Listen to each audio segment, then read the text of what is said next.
Hey, what's up, Nerd Union? It's Commander Shipp and Tom DeGroat. We're back with another episode of the Commander Shipp Show. What we're going to be talking about today, we even got more cancellations or pushbacks for the rest of the year. It's going to be affecting the calendar. Yay! Yeah. We have the entire Marvel Phase 4 calendar adjustment as well. So it's not just that those are pushed back. It's going to affect some of your 2021 and 2022 movies as well. Along with going back a little bit to February and talking some Birds of Prey. Along with just the streaming thing. It's like some old shows you should stream while you're stuck in lockdown. All right? We're going to get into all of that and more starting now. Now.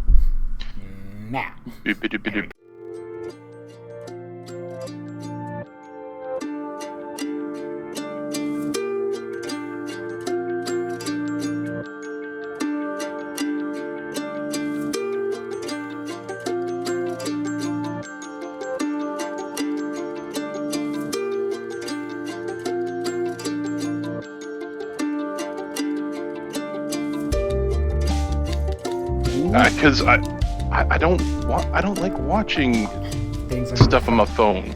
It's like when people. No, it's like we're gonna keep this in. Yeah, it's like when people want you to watch that's the only thing I hate about the Netflix watch party is that I have a big ass TV. Why am I going to put that on a desktop to then I already have the app on the why would I redo that? It's like I could throw a browser on my TV to watch it. It just is not a.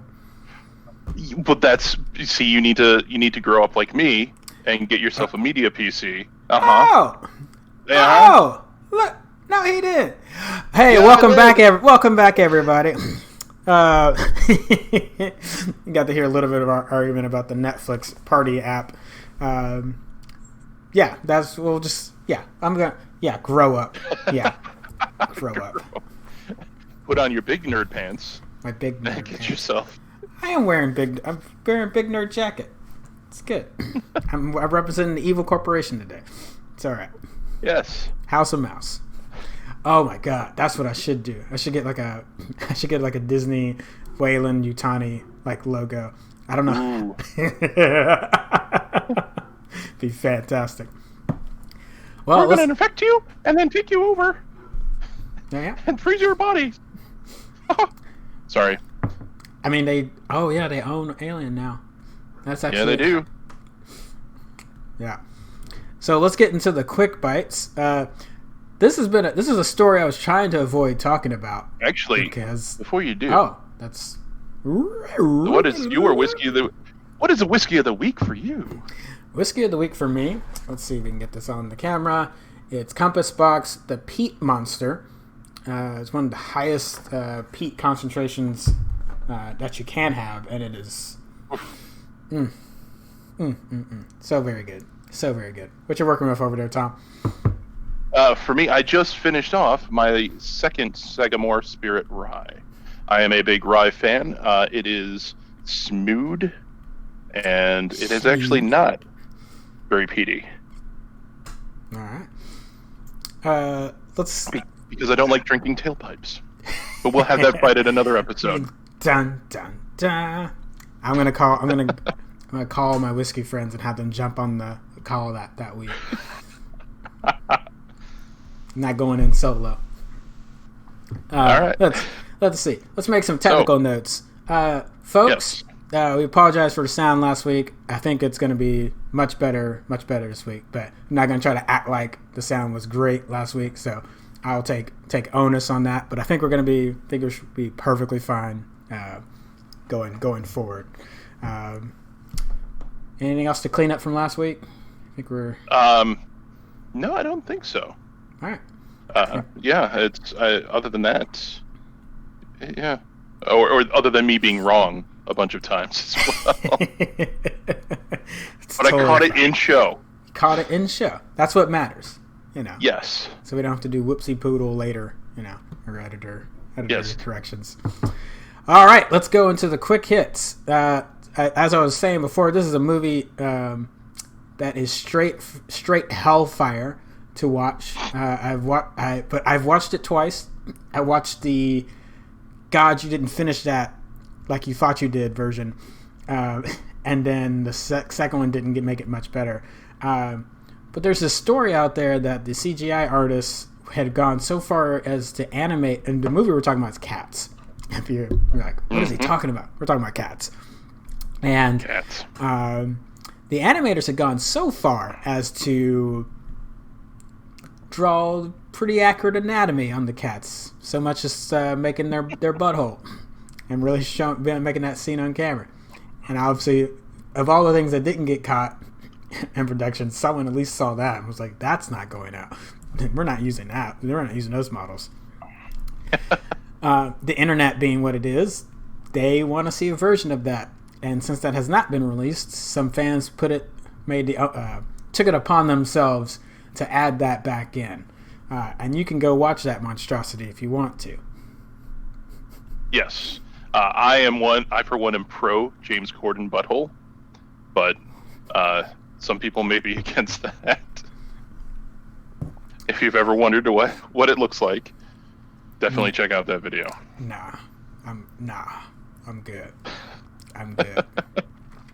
Nah. Yeah, it's sometimes it's not the movie cut we wanted, but it was the one that we deserved. Mm-hmm. Yep. Well, moving right along to cuts you may want to watch. Russo brothers are back at it again. Pulling a Avengers 4 alumni, Chris Hemsworth, in this kidnapping story. He's trying to save a girl from being kidnapped. At least that's what you see in the first part of the trailer. So it's nice to see them getting back to some of their action roots. And the director is actually the same stunt designer from or Sam Hargrave. He's the same stunt coordinator from Captain America: Civil War. He's the one directing this movie. Yeah. So if you liked how some of the fights were paced or put together in that movie, you're probably really going to like Extraction. Cool thing, it's not a theatrical release. It'll come out April 24th on Netflix. I'm excited for that. And, hey, we're not getting any theatrical releases, at least until June or July. So, yeah. And that it may even be pushed out still. We'll see. Yeah, we're getting to more of that. So this next one is another. It's not. Not Netflix. It's going to be out on Disney Plus. Artemis Fowl was supposed to come out May 29th. It is now going to be released on Disney Plus. From what we could see on press releases, it doesn't seem like there's a determination if it's going to come out earlier or if it's still going to come out on that date, but on Disney Plus. But it has been confirmed that it's going to be coming out digitally and not see a theatrical release. Yep. Yeah. Also, more updates on Top Gun. Yeah. You want to go ahead and lead us into that? Yeah. So Top Gun apparently is going to be pushed. It looks like December. From Mr. Cruise's tweet. I don't know. I thought I'd be more excited about this movie than I am, but it'll come when it comes. Quiet Place. Actually, Candyman, I'm disappointed about being pushed out. Yeah. That is, as a Chicago boy, that is a horror classic for my city. Yeah.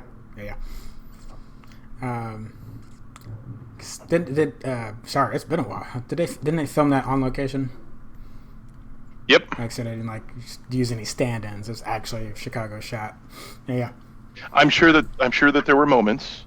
They did some principal filming, and I'm not 100% sure how much of it was in Chicago, but Chicago actually is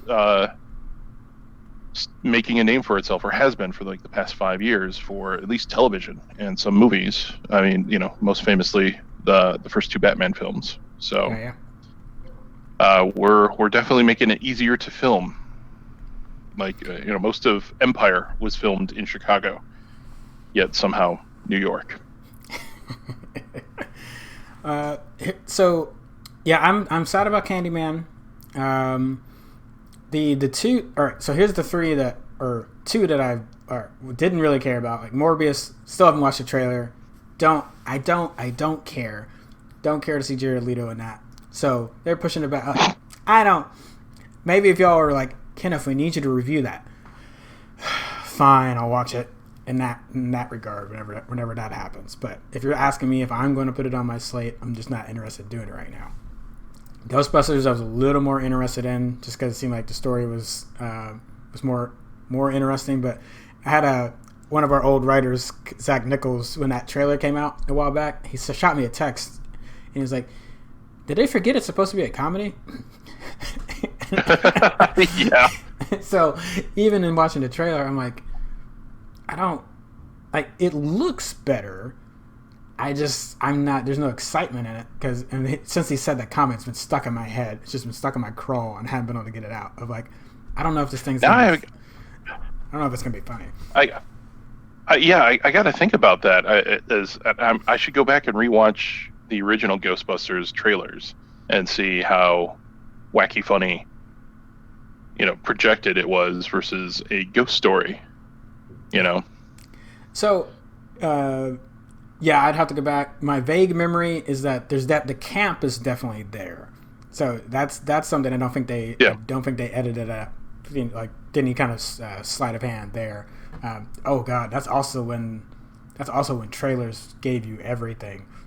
Like as we talk about trailers today doing that, I'm like, that's actually a pretty long-standing problem with trailers. Like even those old trailers there would still be like, here's this person. We're gonna list all these characters out, and we're gonna make sure you know what they do in the movie. It's like, but maybe you shouldn't do that because that particular person is gonna be surprised later. Like oof.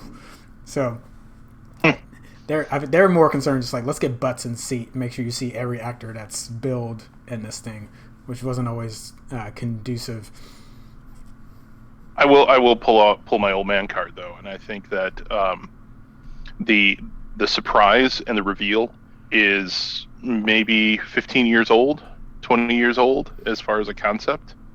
And so I think earlier on they Ghostbusters, I walked into Ghostbusters knowing that the Ghostbusters were going to survive and thrive and win the day. It was just the arc in which they did it was the interesting part. Whereas in, M. Night Shyamalan is like, oh no, there's a big secret. And I think that has become kind of the default in writing is what's the secret that you reveal. Mm-hmm. And maybe we should have a show without a secret again and that we just enjoy the ride. But that's the Marvel franchise. Well, yes, but guess what?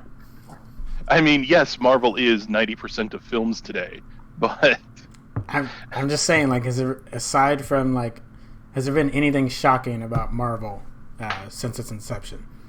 Or sorry, to be clear, I'm only talking about Marvel movies since Iron Man. Has there been anything shocking in the MCU?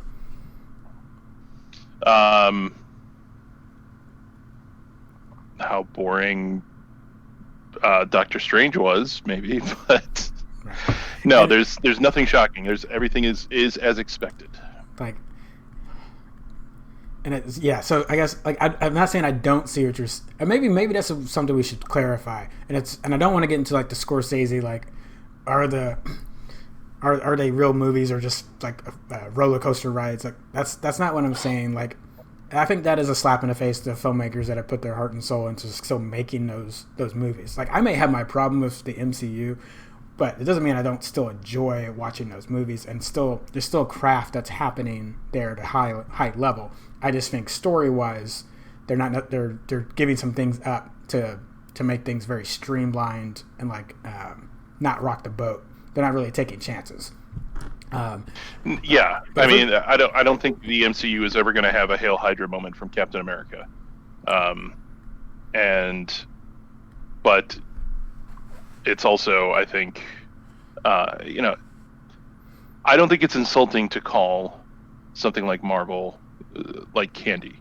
It's a popcorn movie, is what I used to call them. Is you go in, it's a ride that you enjoy as you munch away at popcorn, and you come out satisfied, but you're not going to have your mind blown and question have an existential crisis from a Marvel movie. But that's part of the joy of it.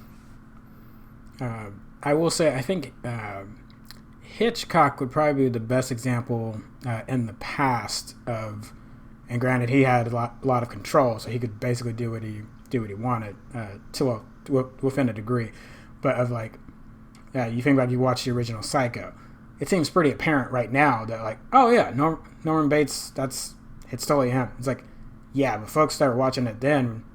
That wasn't a commonly known thing. Like when you think about things that are set up in that movie, well, to like, it doesn't necessarily like pin on him until later half of the movie, and especially if you hadn't got it by then when he finally when he finally tries to make that last attack and you see him wearing the wig and everything comes together and you're like, yeah, oh, you know.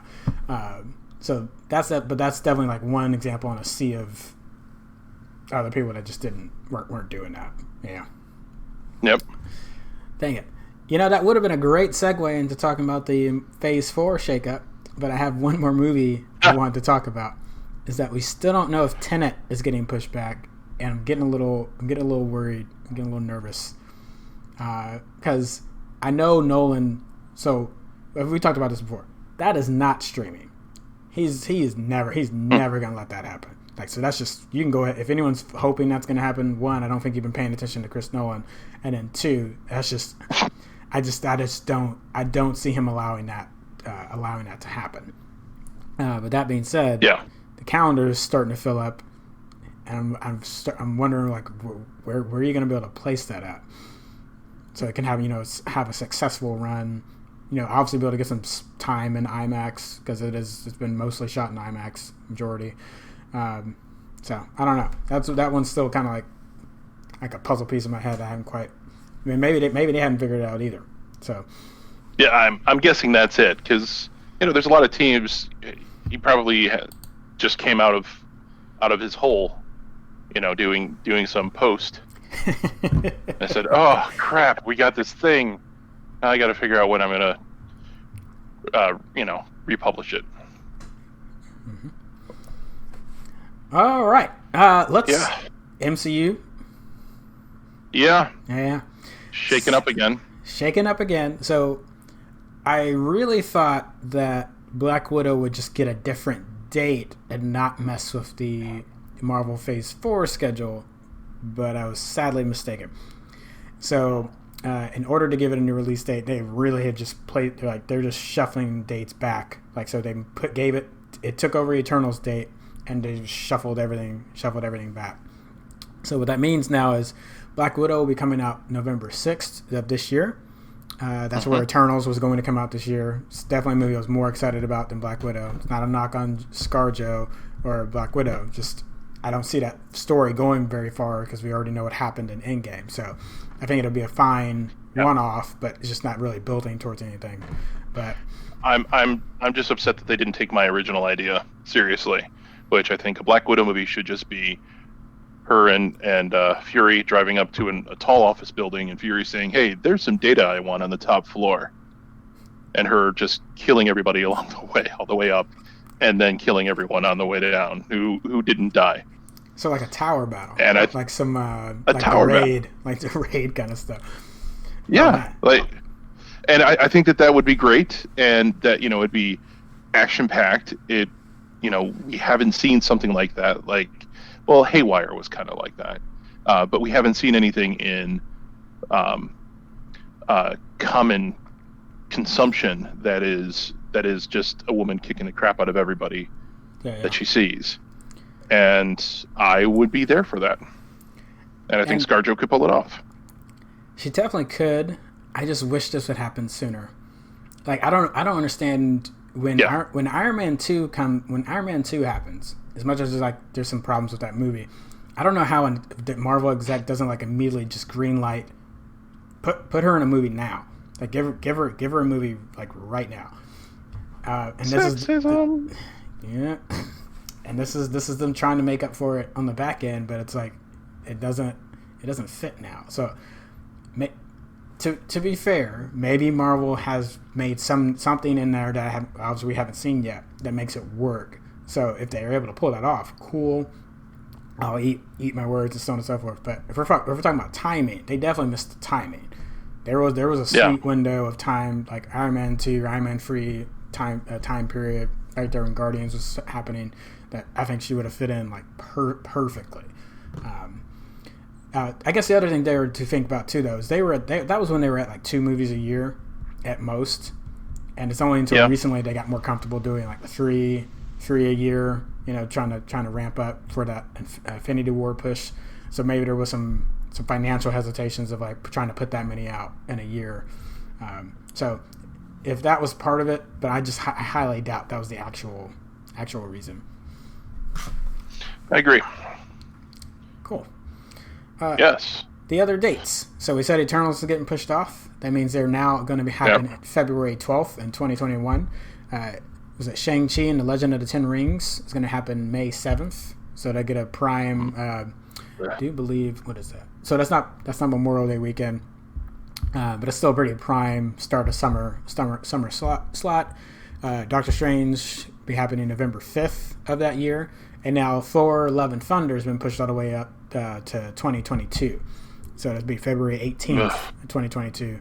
That also means, well, to be fair, we didn't know the announcement date for Captain Marvel 2 yet, but I have to imagine it got messed up a little bit. Maybe they had it earlier on the calendar, so now it won't come out until July 8th, 2022. Yeah, actually, I can't wait to see this, not CES, Comic-Con's, their roadmap next year. Hey, everybody. You know how we said, well, this is the new calendar. It's like, just rip those posters up. Just whoosh. Dun, dun, dun. All right. Any other Phase 4 thoughts? I mean, it's pretty... No, I'm kind of waiting for them to get on with it, but with everything going on.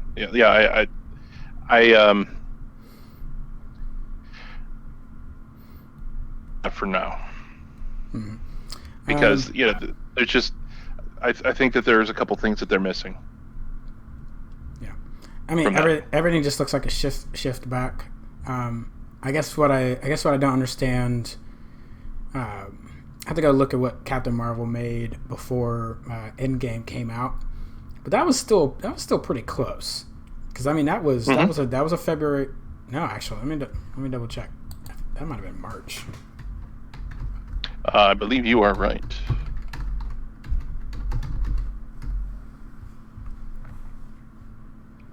Dun, dun, dun, dun. Oh yeah, March 8th. So that was barely 2 months, and if I remember right, Endgame was the end of April. So like there, or even if it was beginning of May, like they've proven they can still, and what was it, $1.1 billion. Mm-hmm. So you telling me you couldn't move Black Widow to September and still keep Eternals on November? Like, I can understand wanting to give Eternals maybe some more space because people don't really have a lot of familiarity with that property. So maybe that's why maybe why they were a little nervous there. But why not just push it to December? Disney, you already own December. I don't buy into the people are unfamiliar with the concept story, because I mean, Doctor Strange did well, and who hasn't read a comic knows about Doctor Strange? Everybody knows about Captain America. Everybody knows about, now everybody knows about Iron Man. Iron Man was a bit of a risk for people because he isn't Spider-Man. He isn't the Hulk. And Guardians of the Galaxy, for that matter, no one knew what the hell the Guardians of the Galaxy were, except for most of the hipsters who will say, "Oh yeah, no, I knew about it before it was a movie." It's like, oh, okay, but sure. Yeah.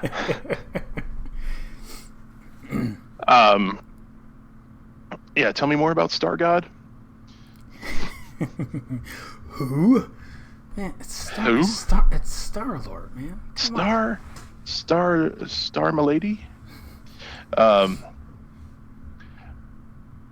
Yeah, so I think if they market it right, they could have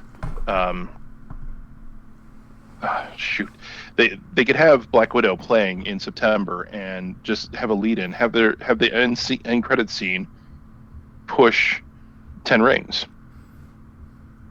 Yeah, because that's exactly what Marvel did.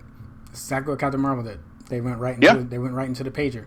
She shows up because the battery turns off because it just run out of juice, and they're figuring out what they're going to do next, and then and she's there. Yep. easy tie-in. Of course, that may go right back to what we were just talking about, that this movie doesn't make sense timing-wise because this is happening in the Civil War time frame. But whatever, fine. Yeah. You know, we'll move on to, well, it's not happier things. Well, actually, no, this is a little bit happier. Yeah. On was it Cinema Blend? Ben Schwartz gave a little bit of a talk.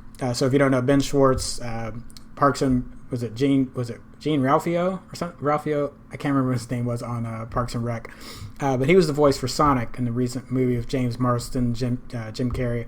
Gave a really good chat with them, and highlighted some things I like about the Sonic redesign. Because let's back up. Obviously, when that Sonic design came out, it was bad. It was bad. I mean, it's in that Cat's Hellfire, like scarring of the mind territory.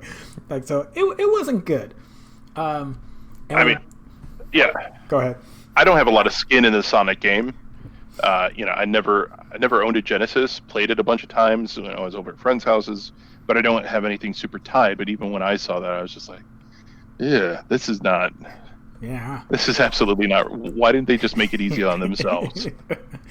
So he brings up some key. But part of my problem when the backlash was happening was, would people actually go support that movie after this studio then dumps more money to go fix the CGI? Because you allot a certain budget to do this. Now you have to go back, and it may not just be as easy as like taking them out of the scenes you've already built and putting a new model in there. And it's like, and he's also the star of the movie, so it's not like it was like a Jar Jar Binks situation where, like, let's say if Jar Jar's model was like completely atrocious, but he's not in the entire movie, and this is your star. So he just kind of so he kind of just brought up some interesting ideas on like why they were thinking that. They're trying to think about how do we properly translate this character to the screen, and it just didn't. The ideas that they popped up with just didn't.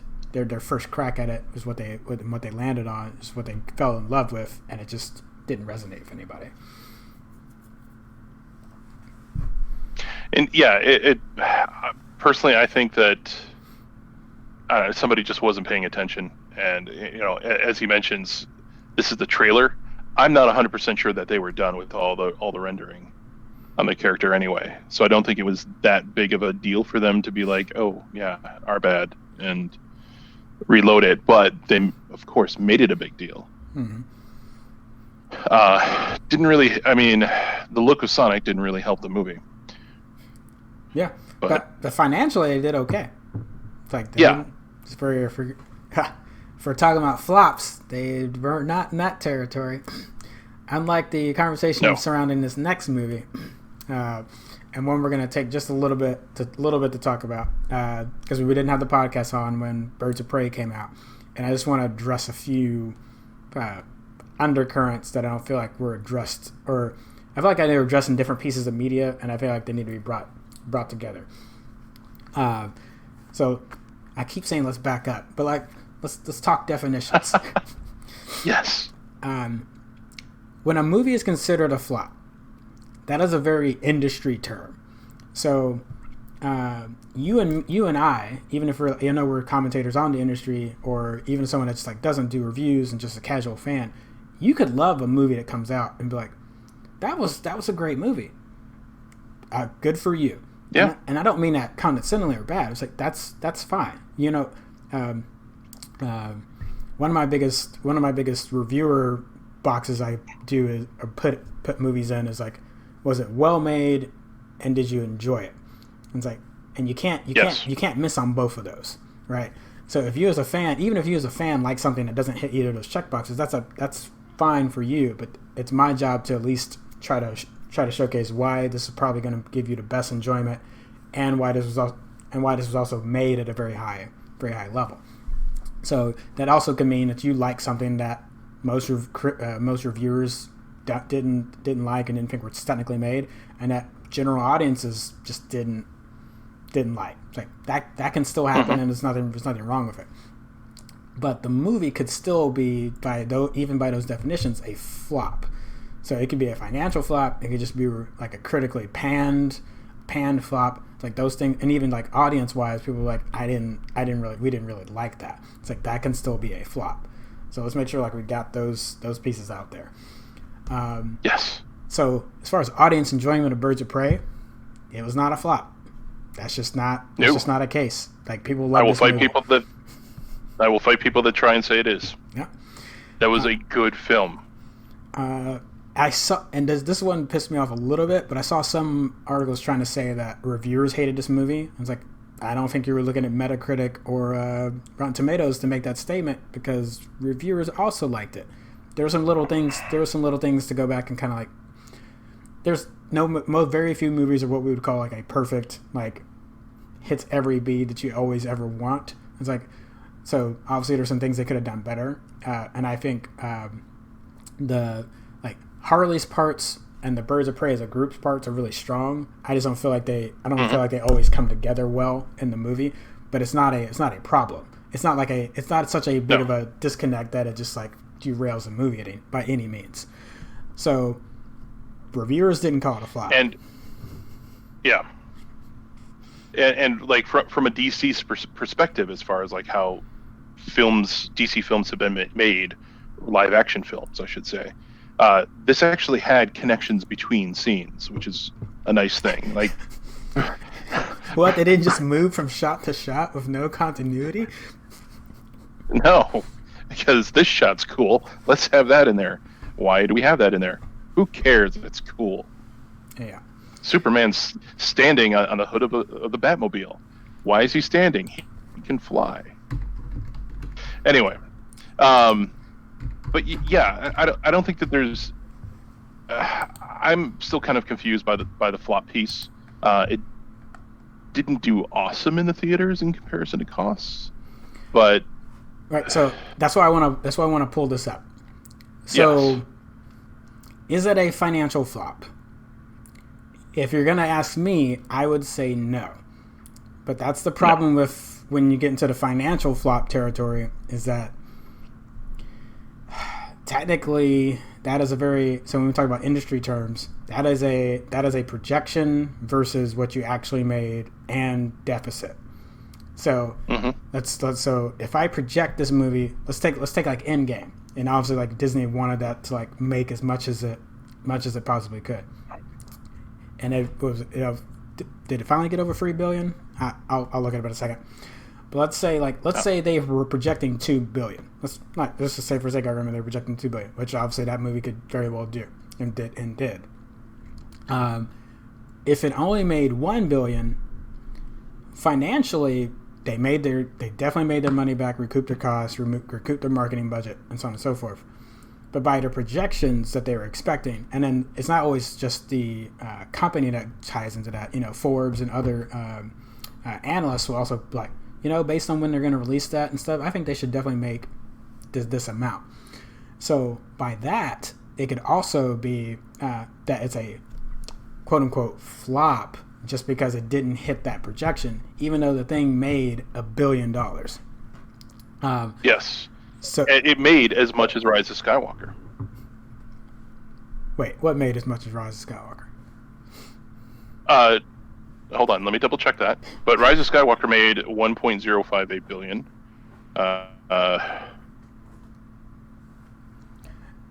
Because I'm talking about Endgame. Endgame was darn near close to. It was darn near close to $3 billion. It was. I know they were teetering. Oh, I thought. Yeah, they made $2.8 billion. Yeah. So I still, again, they made 100, at least from what we understand their budget, they made $100 million in the clear. So that shouldn't be a flop. I'm going to give you, like, if you're asking me, that's not a flop. But based on what they were projecting and what they wanted, they're calling it a flop. Now, if we're going to get into why they didn't hit their projections, though, this is where I want everything to be tied together. It's like, sure, Warner Brothers, you can call it a flop if you want, but you also didn't spend enough on marketing, and you freaked out at the last minute because the opening weekend didn't do well. You tried to rebrand the movie because you thought that's why people didn't go watch Birds of Prey. There's tons of friends I had that didn't know this movie was coming out. Yes. Plenty of people that didn't know it was coming out. So don't tell me that, because we called it Birds of Prey, we should have called it Harley Quinn, and people wouldn't. It's like, maybe, no. But you definitely can't do it the weekend or two after and expect that's going to do anything. It's like, yeah, I think that they did a lot of missteps, and I think a lot of it came from fear, a little bit of sexism, and honestly, personally, I think that they were a little bit gun shy with Harley Quinn's tie to Suicide Squad, because that one was a flop. That was panned by critics, audience, and the box office. And, I have a feeling that there was an executive that said, hey, no, let's make this happen, but we're not going to dump all the money that we dumped in Suicide Squad that we did in Birds of Prey. And the thing that's frustrating, though, is like, why green light? Why would you give this movie the green light then? Maybe they were fulfilling contractual obligations for actors or directors or somebody else, or the producer could have done a good hard sell. Yeah. It's in the green, and that's something. So, having my history is working in the financial industry. And one of the things that has always pissed me off about the financial industry is the same treatment that Birds of Prey is getting. Is that, like, say, Apple projects that it's going to make a profit of 5% growth in this year, and all of a sudden they find out, oh, whoops, we're actually going to do 4.5. Everybody calls Apple a failure. It's not that they're not making profit; they're making 0.5% less profit than they were, or 0.5% less growth. That's not even profit; that's just growth. Yeah. And so then people start to speculate. Well, is Apple failing? Should we sell? Should we short? Blah blah blah. And it's stupid, and it's dumb gambling, and I think it's very much the same way here. Is that financial nerds are getting into movies, and I mean that's always been ruining movies since probably the 70s or 80s. I'm going to step down from my soapbox now. No. I appreciate the soapbox. Like, kind of going back to the because if y'all don't think the MCU movies aren't think tanked and like focus group driven, like you haven't been paying attention. Right, so they're definitely kind of a similar, even though they've got a better process right now than DC. So their process is pumping out better products. They're still doing the same thing. DC's just misfired on how they execute it. But they very well could have made some adjustments and changes, and we'd be having the same conversations about, like, oh, DC's made $1 billion off of Justice League and Batman v Superman, and then be talking about how bland those movies are. Yeah, so I hope they learn their lesson, especially in time for Wonder Woman 1984, because if they screw that up, it's like, yeah, you made I'm going to be furious. But it seems like they're not, and it's interesting because I equate this to the auto industry because I'm a bit of a car buff as well, and I think that one of the worst things that started happening in the 80s and in the 90s was design by committee. And before, car lovers designed cars, and then they said, here's the new Camaro, it's going to make 500 horsepower and has this type of suspension, blah blah blah, and it's going to tear up a track. And then the accountants go, cool, that's great, that's going to be that's going to be the Z28 model, and it's going to be this cost, and then here, do this, and this to make it this price point for, the entry level car. And then what they started to do was bring in a committee and say, hey, we're going to make a new Camaro. What would you guys like to see? And then some guy raises, I'd like to fit some golf clubs in the back. And someone else says, I'd like it to be more safe for my children. Well, why are you buying a Camaro for your children? So, and I think movies are doing much the same thing. They try and appease a lot of groups so that they get a big calling. But the reality is that movies that really strike out are movies that were somebody's vision and often fixed by the studio. New Hope, but the don't let people hear you say that. What, being truthful? But it is good to have, like one singular vision that might be a little bit askew. Like Guardians of the Galaxy, I'll bring it up again. I don't think anyone expected that to be the hit that it was. But they got the right director, producer behind it who had, dove into the subject matter and just chewed on it and made a great hit that no one was expecting, nobody wanted. And if you ask somebody what kind of Guardians of the Galaxy film they would have, it wouldn't have been that. Yeah. 100%. Yeah. Yeah. So have some more balls, Hollywood. Yeah, come on. Yeah. Have some fortitude. How about that? Yeah, there we go. Fortitude. So I pulled the box office up real quick of the recent DCU films, DCEU films. Actually, I need to bring one more up. So this will be the last thing, and then we can talk about some of our old school streaming thoughts. But sorry. Oh Lord, it took me to Justice League versions. I don't want to look at that. That's gonna make me mad.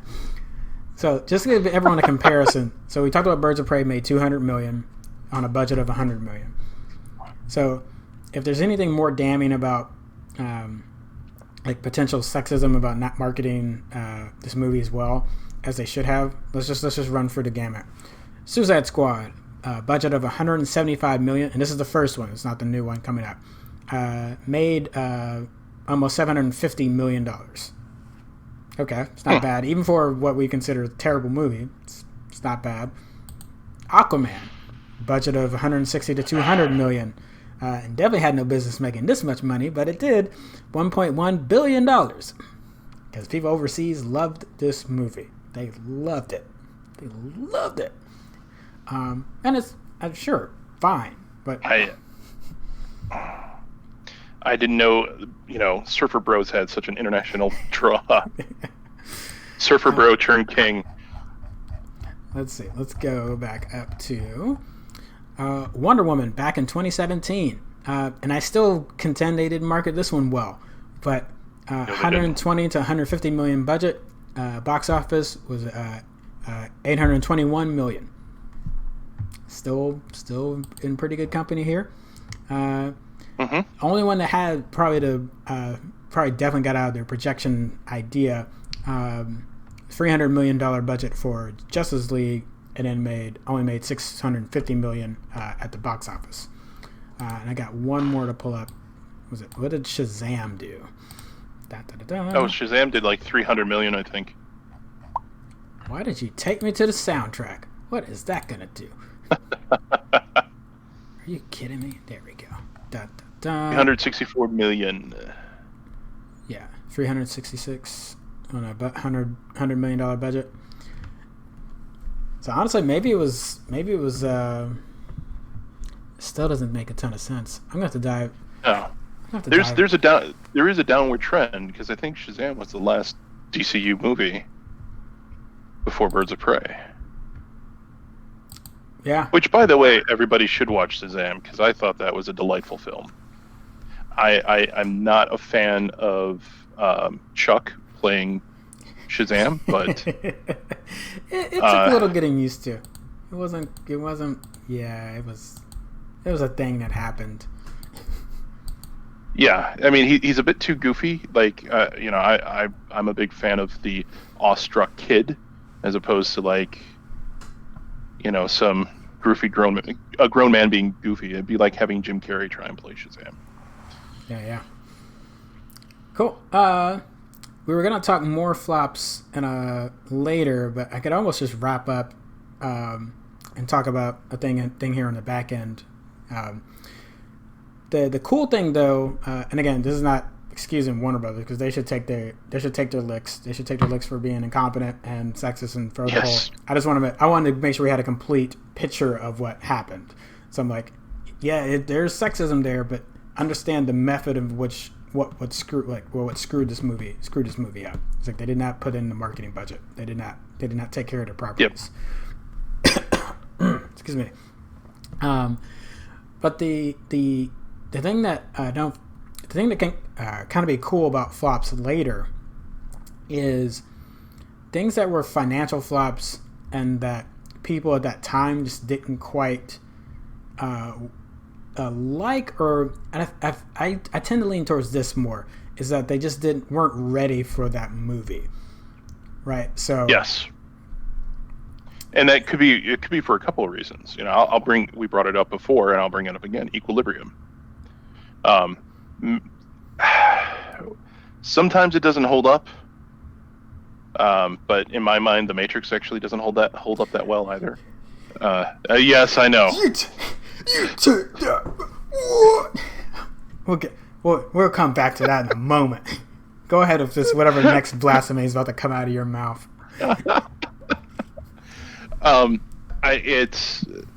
But you know, there are a lot of films that didn't do well due to timing, due to marketing, due to just people weren't ready for it. You know, there's a couple of old sci-fi films I think that I may try and review in the future, and I'll probably try and focus and call some of those out as well. Find the ones that were box office flops in the 80s and 90s that actually shouldn't have been. Actually, there's one I do want to bring up. Okay.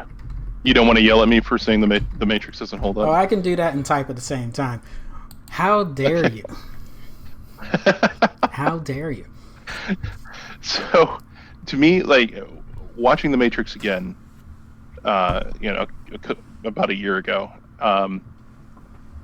I was just kind of bored with it. The shock of everything and the concept of everything it's already been done and explored, not just through The Matrix, but a whole bunch of other things. And I don't know. It just, maybe I'll go back into a phase where I think it's the greatest film ever again, but it didn't hold up as well as I'd hoped it would. Still holds up way better than 2 and 3. I've come to soften on my anger for particularly Revolutions, because I remember I was a huge Matrix junkie when Revolutions came out. Loved it. Then had more time to think about it. I was like, no, I don't like this, and now I feel like it's hurt reloaded. And then after getting older and rewatching it, I appreciate more what they were trying to do, even if the concepts and ideas didn't match the arc necessarily. So I think that's what it is. It's like, it's not that the ideas weren't, and you would say like, well, isn't that every movie? It's like, well, but if you gotta think specifically about the Matrix, they're always trying to pull out and have different type of philosophical arguments.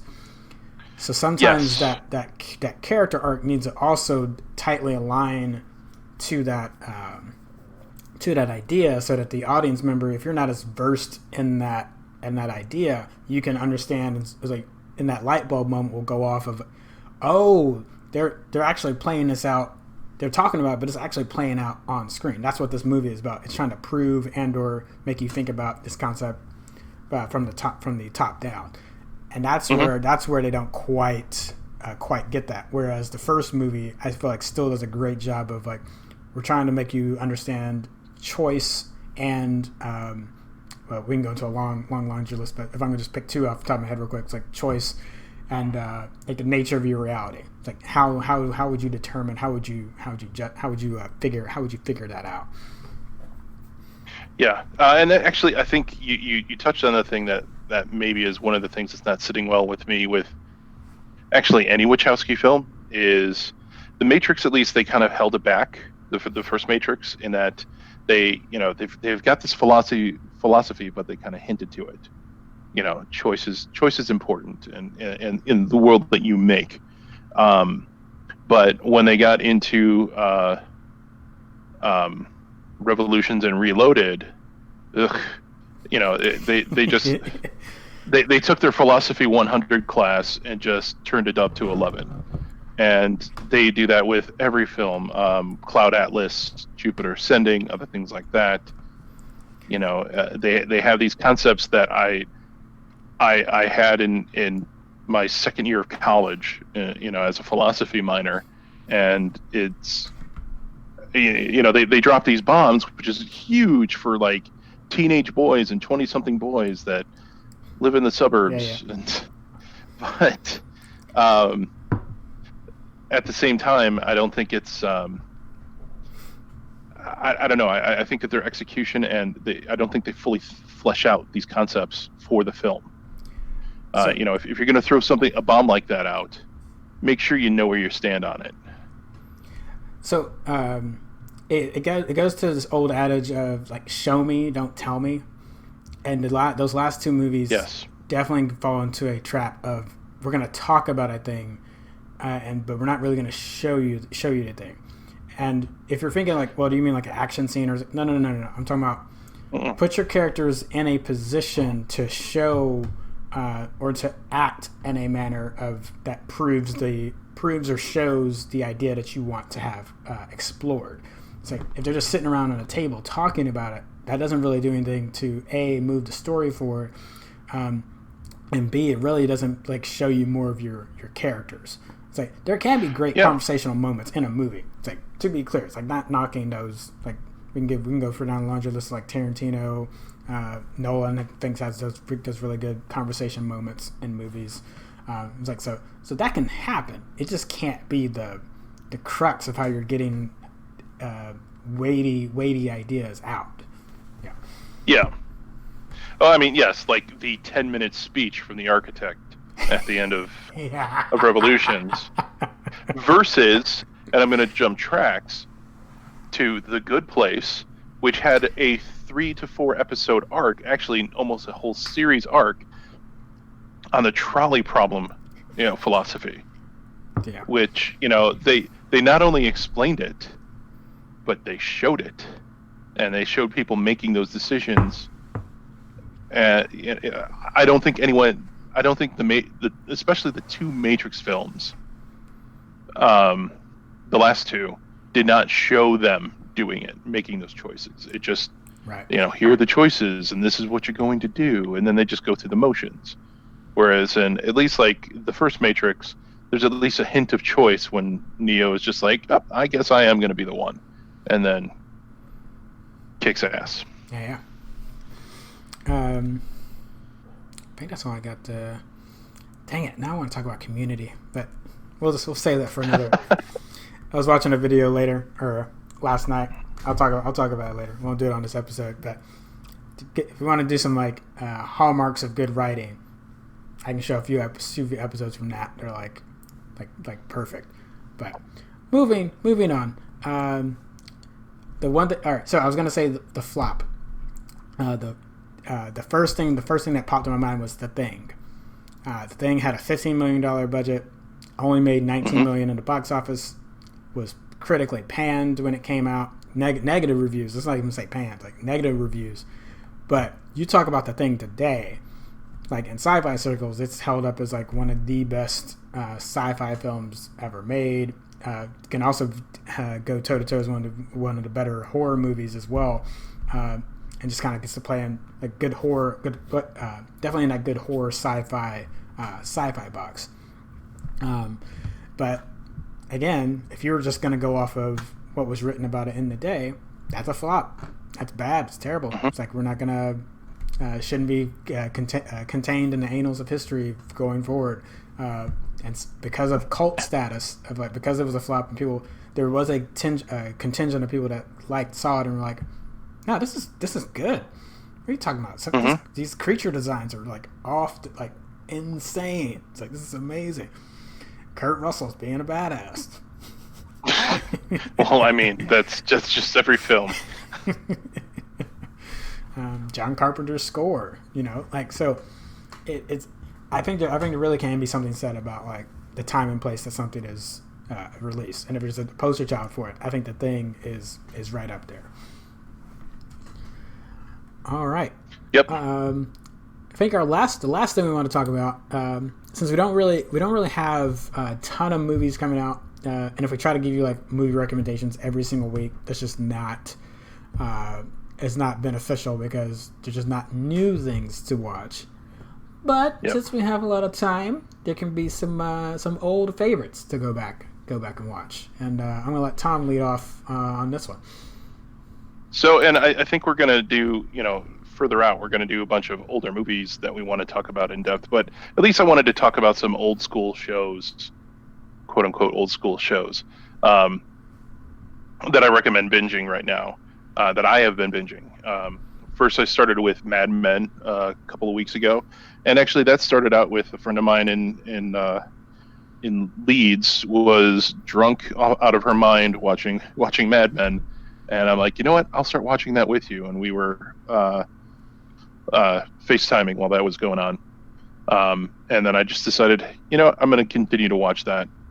And Mad Men to me is it's kind of a bit of a balm, which for a middle-class white dude like myself, that isn't too surprising. But it's smart, it's well written, it's honest. It gives me suit envy and also office envy. I long for the day. I've had an office for a good portion of my career, but never have I had an office that could fit a 7-foot couch that I can nap in. And that's one thing I've always wanted. And also a work culture where they're like, oh, he's taking a nap. It's cool. And so, Mad Men, if you haven't seen it, go see it. It's sometimes cringy, but that's partly because it's honest. Especially with, the way that they portray the times then. They don't try and put it through our lens. They put it through their lens. And I will say this about Mad Men. While Don Draper is technically the main character, Mad Men is the story of Peggy Olson told through the eyes of Don Draper. And watch it with that in mind. The next one is I'm currently watching with my virus roommate, is Travelers, and that's on Netflix. Both Mad Men and Travelers are on Netflix. Travelers is an amazing show about people or consciousness, people's consciousness that are sent back in time into people who are about to die, and they prevent their death and then take over their lives and try and change the future to save humanity. It brings up a lot of cool, crunchy sci-fi philosophical concepts. What is ethics? Is it ethical to save that person's life but then also kill them by taking over their lives? And then if you're now a new person and how, and you take over the life of somebody who's married, but the person that you're married to hasn't been taken over, what does that deception do to people? So that's really good. It's definitely one. I think I was talking to you about, like, was it 2 or 3 episodes in when we were watching it together? I was like, I bet the writers were super pleased with themselves on the situations this is going to bring up. Like, I was like, oh, they've just got to be like fawning all over themselves. And I'm saying that as a fellow, like, I enjoyed that because I was like, oh, this is good. They're like, you're just the realization of like what this is, the conversations this kind of situation is going to bring up as you get into the show. You should figure it out pretty early on that like there's just going to be a bunch of conundrums and a lot of different situations that they can explore. So that's definitely agree. Definitely agree on that. Yep. And also these people operate under the idea that if they succeed well enough, theoretically, they may stop to exist, which is kind of interesting as well, because these people, in theory, keep on driving towards their own extinction. So 2 more that I recommend. Star Trek Rebels, or Star Wars Rebels, sorry. Star Wars Rebels, um, is Yeah, we're gonna get flack for that. yeah, I know. So Rebels is actually uh, after Sith, and just within a year before Rogue One, and it's the story of one of the rebel cells that is trying to expand and grow, and then the unification into the Rebel Alliance. It's a fantastic story. It's a Filani story, so you know it's good, and it's addressing all demographics. So you're not necessarily watching a kids show. You just happen to watch a show that happens to be on Disney. And if you haven't watched Clone Wars as well, that's another Filani thing. Season 7, I mentioned that last week. Keep on watching it.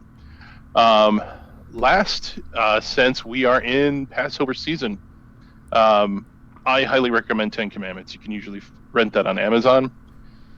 10 Commandments, the Cecil B. DeMille version.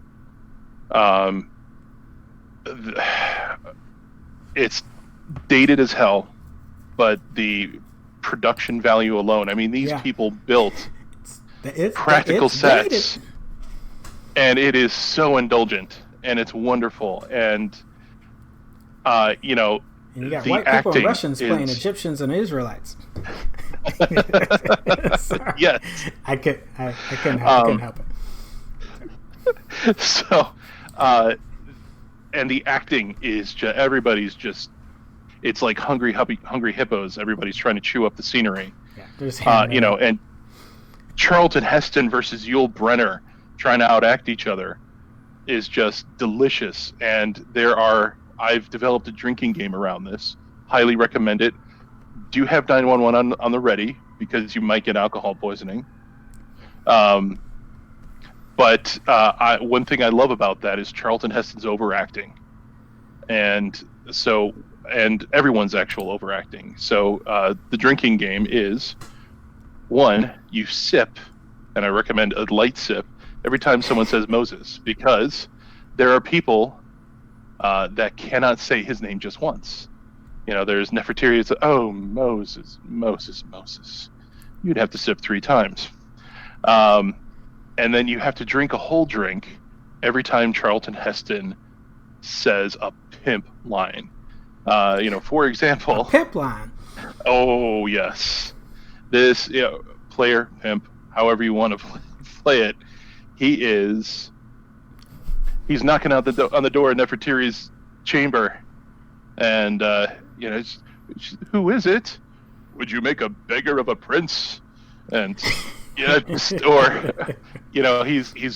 in the desert, and he meets a sultan, and the sultan says, please, tonight my daughters are going to dance for you, and of them you can choose your wife. And he says, but Sultan, how can I choose among the stars in the sky? And just lines like that is just great. And it also has Edward G. Robinson, who used to play gangsters in 1930s movies, who plays like the foil of the Jewish people. And it's just such a wonderful film. And as long as you go in with that mindset of this is going to be cheesy as hell, and you have a few drinks with you, you're going to love this film. Great for this season. Fair warning, it's a long movie. Yes, 3.5 hours. This used to be 3 VHS tapes. Yo, kid, you remember that? VHS. Yeah.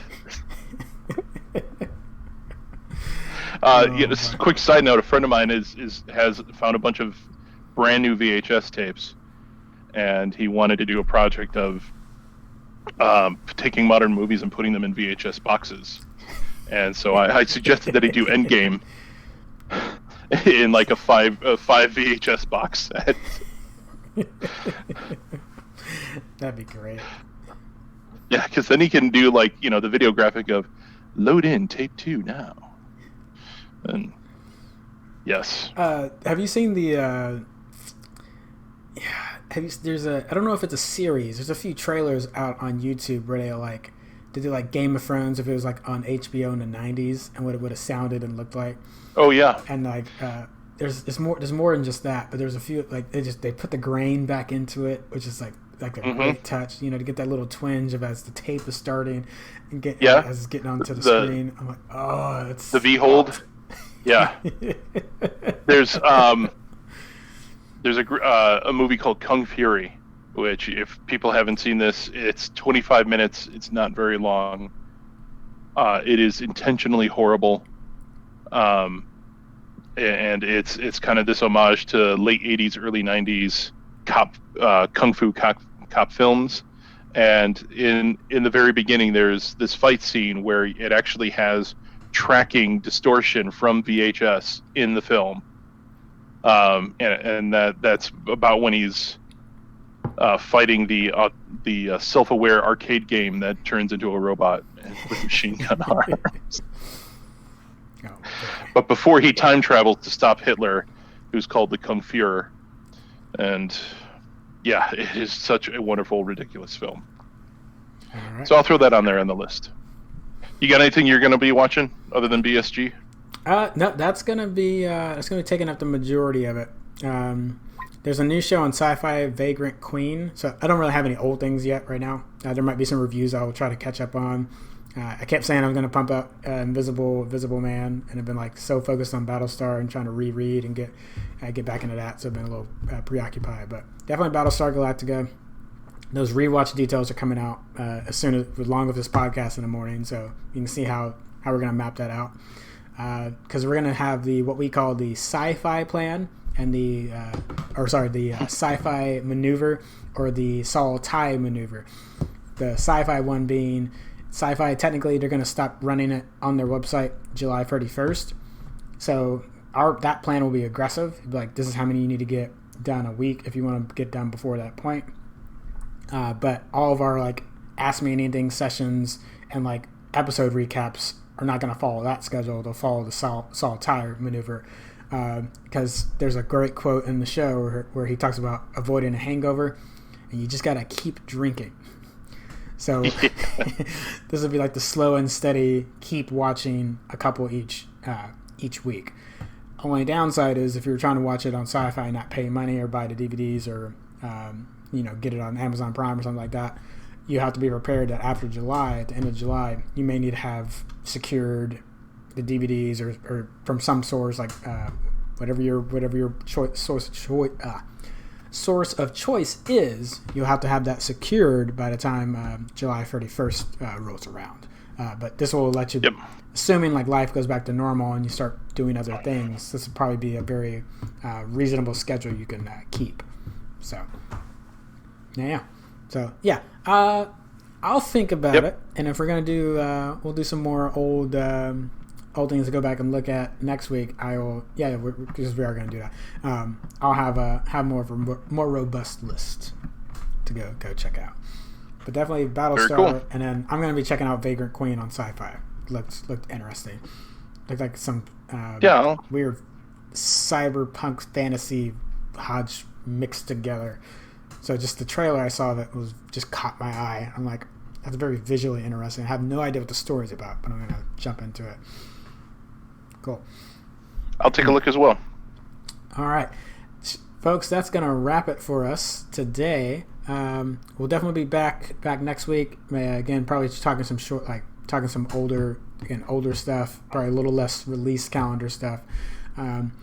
You can definitely, on the Facebook page, if there's a movie topic you want us to tackle, you can definitely let us know that. Because what we do every week is we have our main segment, or like our main topic segment, that kind of makes the meat of the show. Last week we were talking about streaming services. This week we kind of got into the nature of flops and got a little bit into the old school movies.